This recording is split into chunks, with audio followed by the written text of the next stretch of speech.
کبھی سوچا ہے کہ کائنات کی سب سے طاقتور چیز یعنی روشنی کسی معاشرے کے قوانین کیسے بنا سکتی ہے؟ قرآن کی ایک سورہ ہے، سورہ نور، جو بالکل یہی کام کرتی ہے۔ یہ ایک بہت گہرے آفاقی خیال کو روزمرہ کی زندگی کے اصولوں سے جوڑ دیتی ہے۔ آئیے دیکھتے ہیں کیسے۔ ہر چیز کی شروعات اس ایک طاقتور آیت سے ہوتی ہے، اللہ آسمانوں اور زمین کا نور ہے۔ دیکھیں، یہ صرف کوئی خوبصورت بات نہیں ہے، یہ وہ مرکزی خیال ہے، وہ بنیاد ہے جس پر اس سورے کا پورا سماجی اور قانونی ڈھانچہ کھڑا کیا گیا ہے۔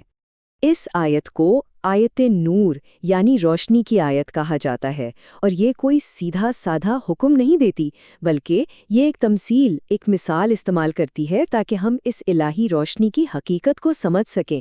یہ ایک ایسی گہری تصویر ہے جس نے صدیوں سے مفکرین کو اپنے سحر میں جکڑا ہوا ہے۔ اب ذرا اس تمثیل کو توڑ کر دیکھتے ہیں۔ طاق یعنی ایک محفوظ جگہ، اس کی تشبیہ مومن کے سینے سے دی گئی ہے۔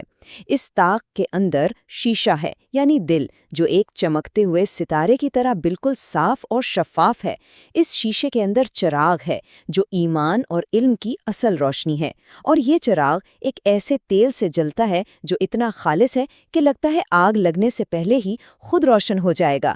یہ انسان کی فطری نیکی، اس کی فطرہ کی علامت ہے۔ لیکن بات صرف یہیں ختم نہیں ہوتی۔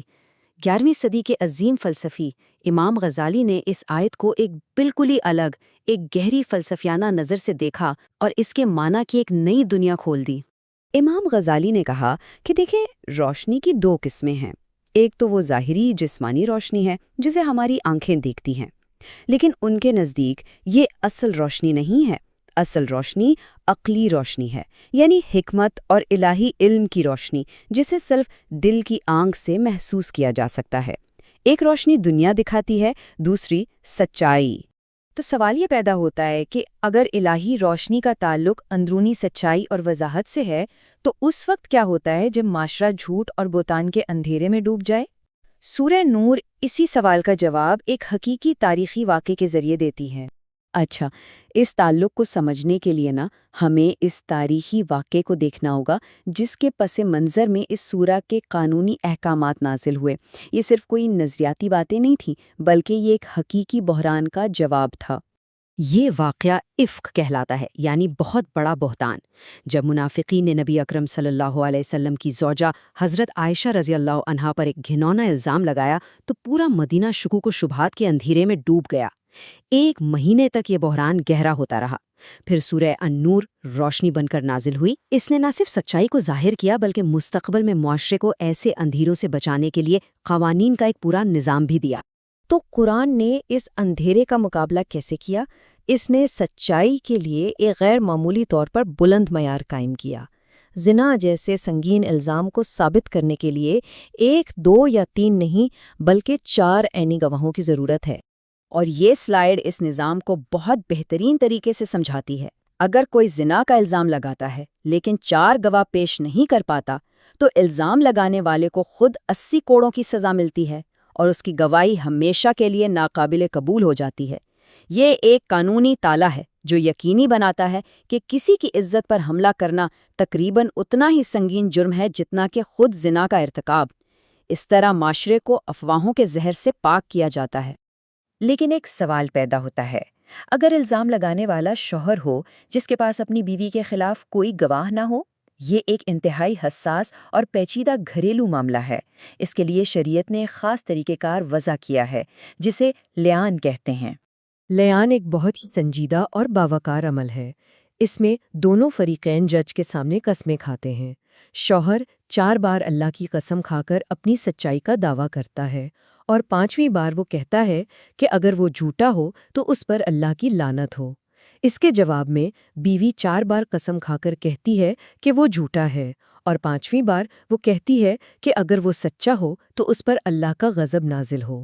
اس عمل کے بعد ان کی شادی ہمیشہ کے لیے ختم ہو جاتی ہے۔ لیکن اس سے بھی اہم بات یہ ہے کہ معاشرہ ایک عوامی سکینڈل اور ممکنہ خونریزی سے بچ جاتا ہے۔ اچھا، تو سچائی اور شفافیت کا یہ اصول صرف عوامی عدالتوں تک نہیں رہتا۔ سورہ النور اسی روشنی کو گھر کی 4 دیواری کے اندر بھی لے کر آتی ہے، جہاں یہ رازداری کے تقدس کو قائم کرتی ہے۔ قرآن استحزان کا اصول متعارف کرواتا ہے، یعنی اجازت طلب کرنا۔ کسی کے گھر میں داخل ہونے سے پہلے اجازت لینا اور سلام کرنا لازمی قرار دیا گیا۔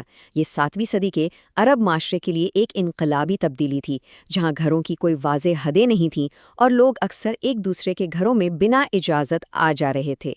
اس کے لیے باقاعدہ آداب سکھائے گئے، جیسے کہ 3 بار دستک دیں، اگر جواب نہ آئے تو برا مانے بغیر واپس چلے جائیں، دروازے کے بالکل سامنے کھڑے نہ ہوں تاکہ جب دروازہ کھلے تو گھر کے اندر کی بے پردگی نہ ہو۔ یہ چھوٹے چھوٹے اصول گھر کو ایک محفوظ پناہ گاہ بناتے ہیں۔ اور اس اصول کی اہمیت کا اندازہ اس بات سے لگائیں کہ یہ صرف مہمانوں کے لیے نہیں ہے، بلکہ گھر کے اندر رہنے والے افراد پر بھی لاگو ہوتا ہے۔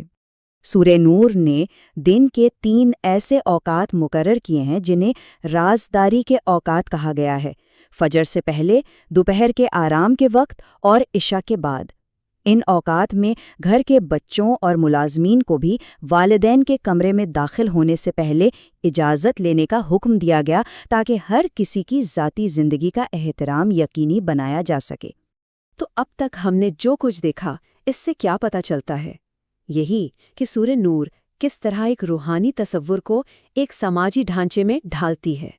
یہ روح اور معاشرے کا ایک خوبصورت امتزاج ہے۔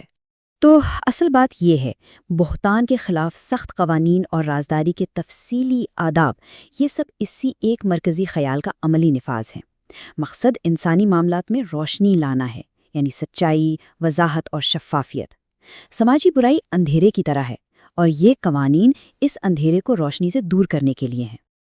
اور اسی لیے آیت کا اختتام نورن علی نور، یعنی روشنی پر روشنی کے الفاظ پر ہوتا ہے۔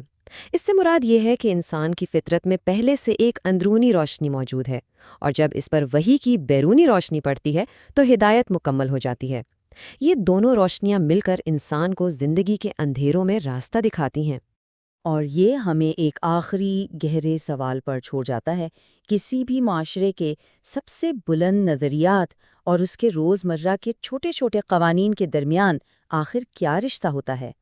سورہ نور کا جواب بہت واضح ہے۔ یہ دونوں الگ نہیں ہیں، بلکہ ایک ہی حقیقت کے 2 رخ ہیں۔ ایک صحت مند معاشرہ صرف وہ ہے جہاں اعلیٰ ترین سچائیاں اس کے لوگوں کے روزمرہ کے عمل میں نظر آتی ہیں،